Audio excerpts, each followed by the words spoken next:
The Forest of the Lost Children, at the edge of a forgotten village.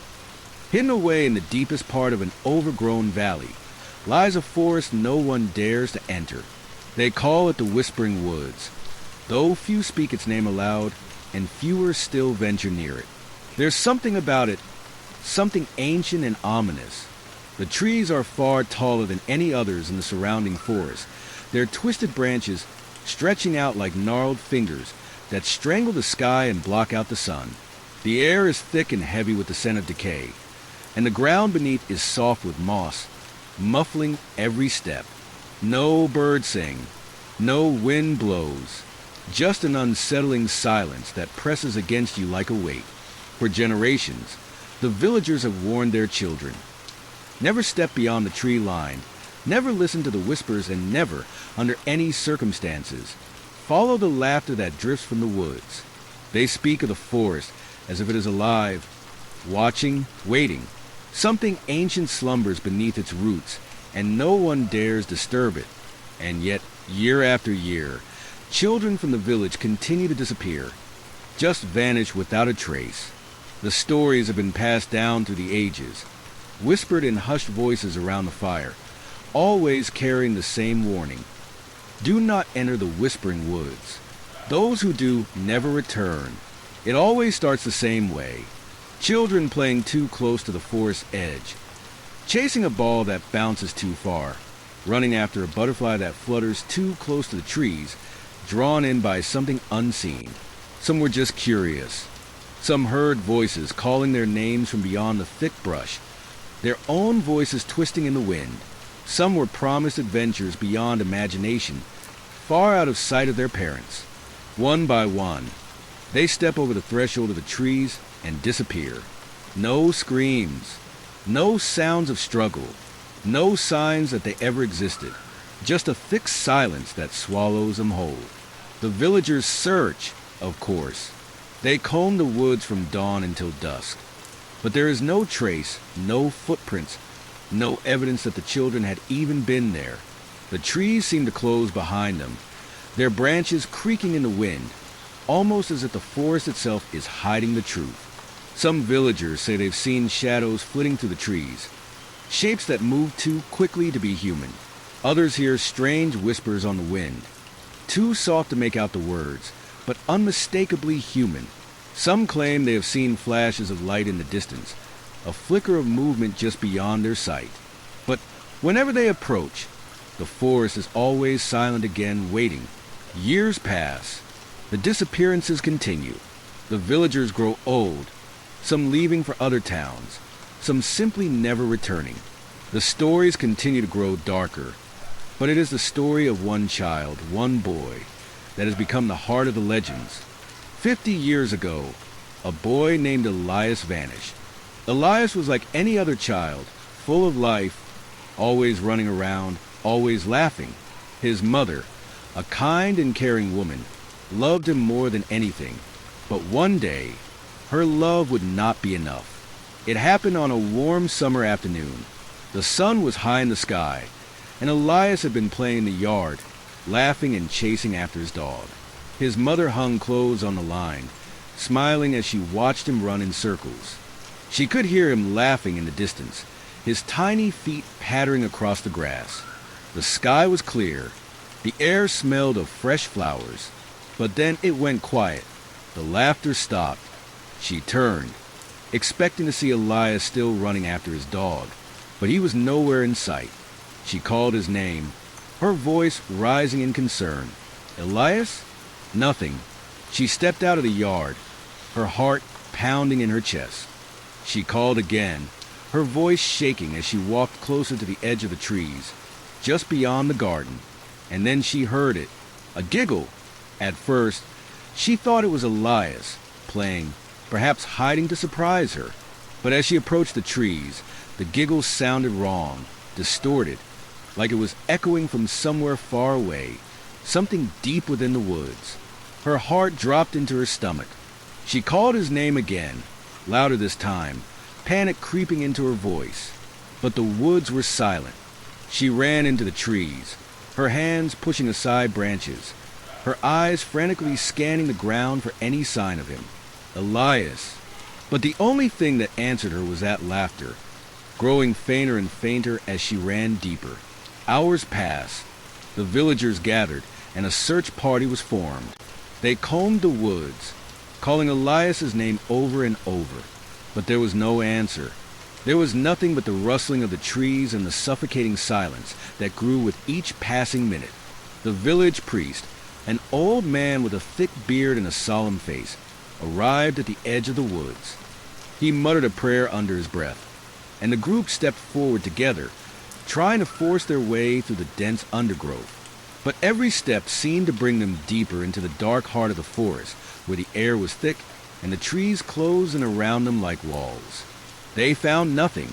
The villagers' voices echoed in the woods, but there was no sign of Elias, no footprints, no signs of struggle, just trees, thick, suffocating trees. And then, on the seventh day, when hope had nearly faded, Elias was found, or rather, something that looked like him. He appeared at the edge of the forest, standing motionless, his clothes pristine, his hair combed, his face expressionless. His mother, her heart pounding in her chest, ran to him, tears of relief streaming down her face. But as she embraced him, something felt wrong. Elias was cold, far colder than a boy should ever be. His skin was icy to the touch, even though the sun still hung high in the sky. His body was too stiff, his arms too rigid. His breathing, it wasn't there. His mother pulled back, her hands trembling as she looked at his face. His eyes were wide open, but they were empty, hollow, not the eyes of her son, but something else, something cold and lifeless. In that moment she knew this was not Elias. Before she could even call for help, the village priest arrived, hurrying to her side. He stared at Elias, and without a word, pulled a small pouch from his pocket. Inside was a handful of salt. The priest muttered something under his breath and tossed it at Elias. The boy screamed. It was a horrible, inhuman scream that sent the villagers running in fear. The sound seemed to vibrate through their bones, twisting the air around them. It wasn't the scream of a child. It was the scream of something else. Something that had been waiting in the shadows of the forest for a long, long time. And then, just as suddenly as it had begun, Elias was gone, vanished. The villagers rushed to the spot where he had stood, but there was no trace of him, no footprints, no sign of a struggle, not even a scrap of clothing. It was as if he had never existed. The village was forever changed after that. They sealed off the forest, nailing planks across the paths, carving protective symbols on every doorway, whispering prayers under their breath. They warned their children that the forest had taken Elias, and in his place it had sent something else. And ever since that day, when the sun goes down and the wind is still, you can hear it, a child's laughter. Next story.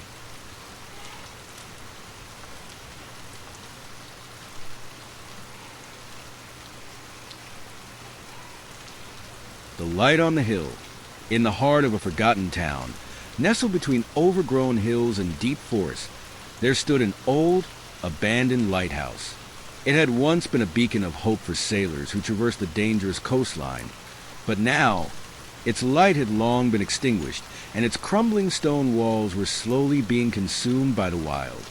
No one visited the lighthouse anymore, not since that fateful night when the light went out for good.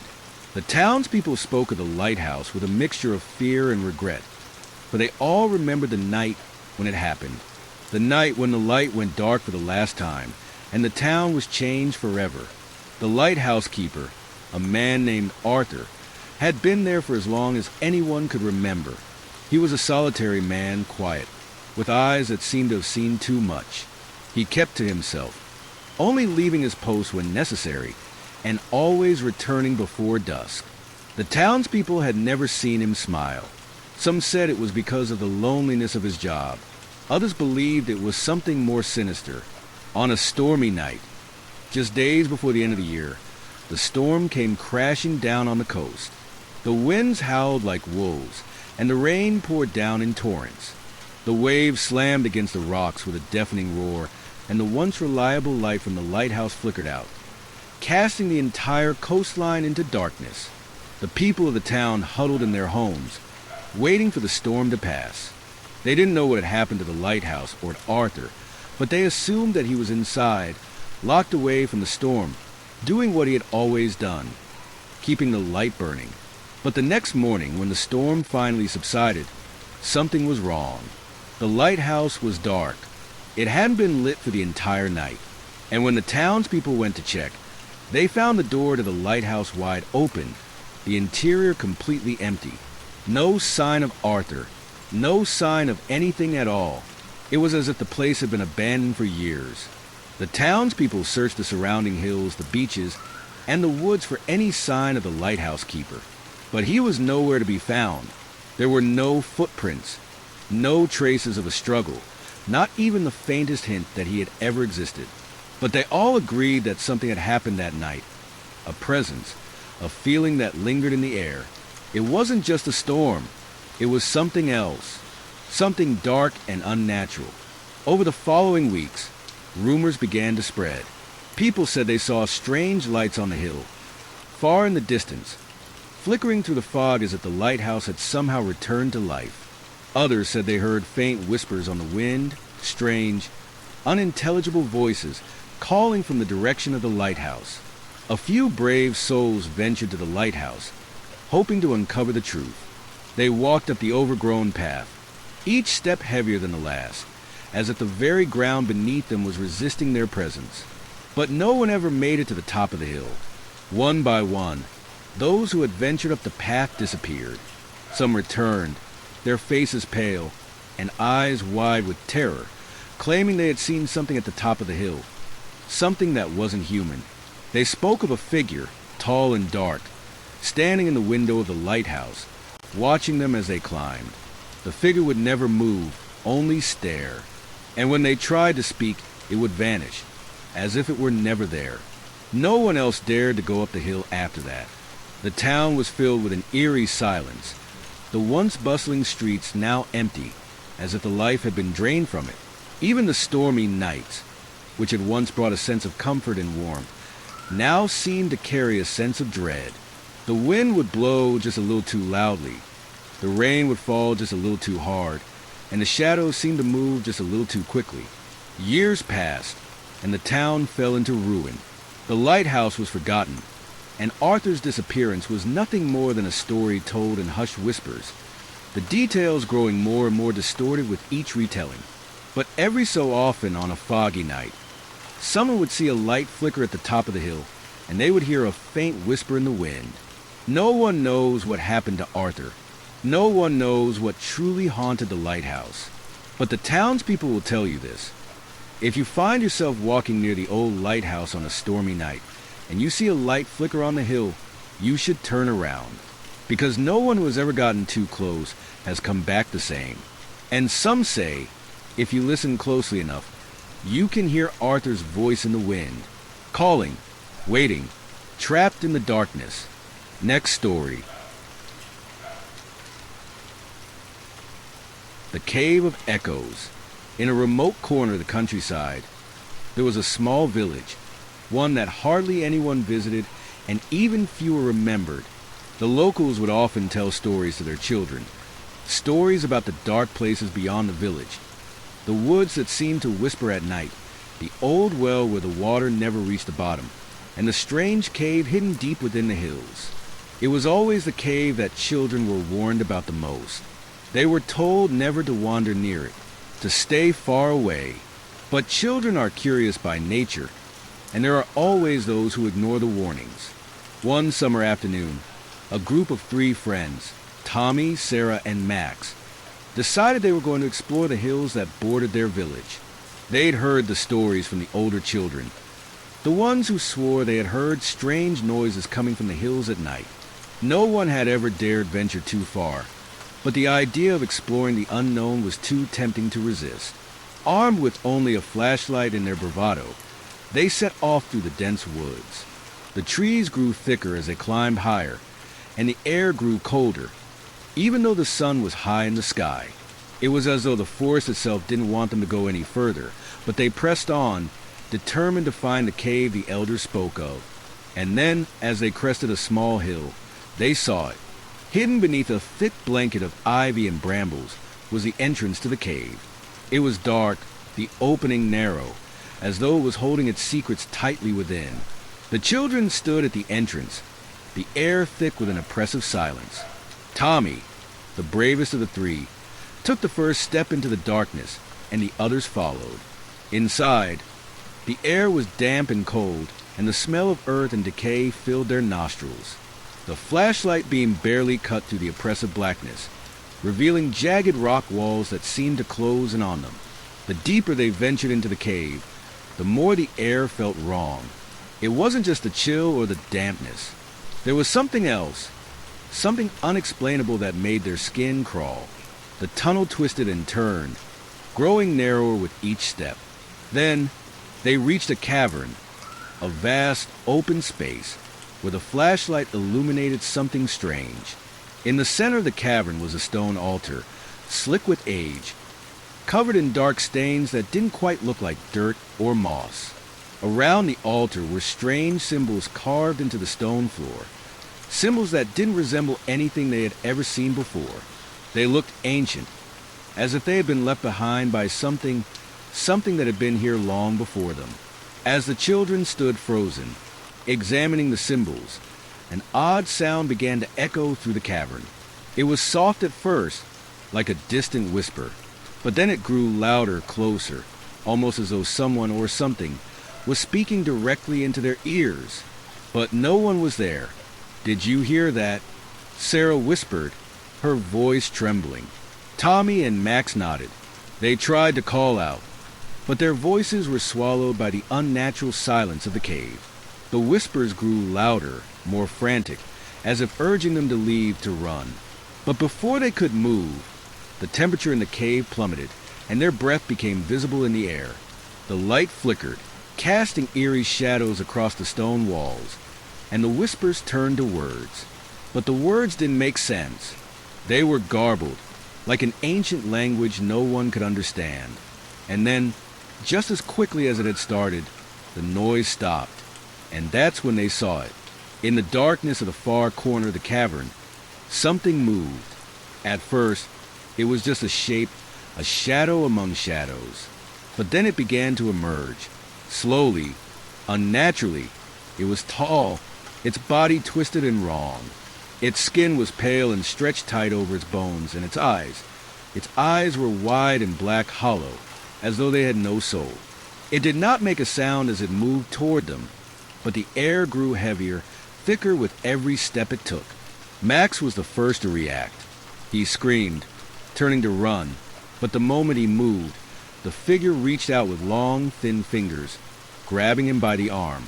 The scream that escaped Max's lips was cut short as the figure dragged him into the shadows. Sarah and Tommy stood frozen, too terrified to move. But the figure wasn't done. It turned to Sarah and then to Tommy, its hollow eyes locking onto theirs. The whispers returned, but now they were a chorus of voices, all speaking at once, demanding something. Something they couldn't understand, something they couldn't even hear. The temperature continued to drop, and the stone walls seemed to pulse with an otherworldly energy. And then, without warning, the figure lunged. Tommy tried to run, but the ground beneath him seemed to shift, as if the cave itself was alive, trying to stop him. His legs buckled, and he fell hard to the ground. The last thing he saw was the figure's twisted face leaning over him. And then everything went black. The next morning, the village was quiet. The families awoke, expecting the children to come home. But they didn't. Days passed and still no sign of them. Their families searched the woods, calling their names. But the only thing they found was the entrance to the cave, now completely hidden under a new layer of vines and brambles, as if it had never existed. Some say that the children's voices can still be heard, faint echoes on the wind when the night is still. Some say the cave is still there, hidden deep in the hills, waiting. And sometimes, if you listen closely enough, you can hear the whispers, soft at first, then louder, calling to anyone foolish enough to venture close. But those who listen too closely, they never return. The Cave of Echoes is not just a place of darkness. It is a place where the lost are never truly gone. It is a place where the past, the forgotten, and the damned linger, waiting for someone to hear their call. And if you ever find yourself wandering too deep into the woods, you may hear those whispers too. You may even be drawn to the cave, just like the children before you. But once you enter, it is too late, and you will never leave, because some places, some things, are meant to remain undisturbed, forgotten, and some secrets should never be uncovered.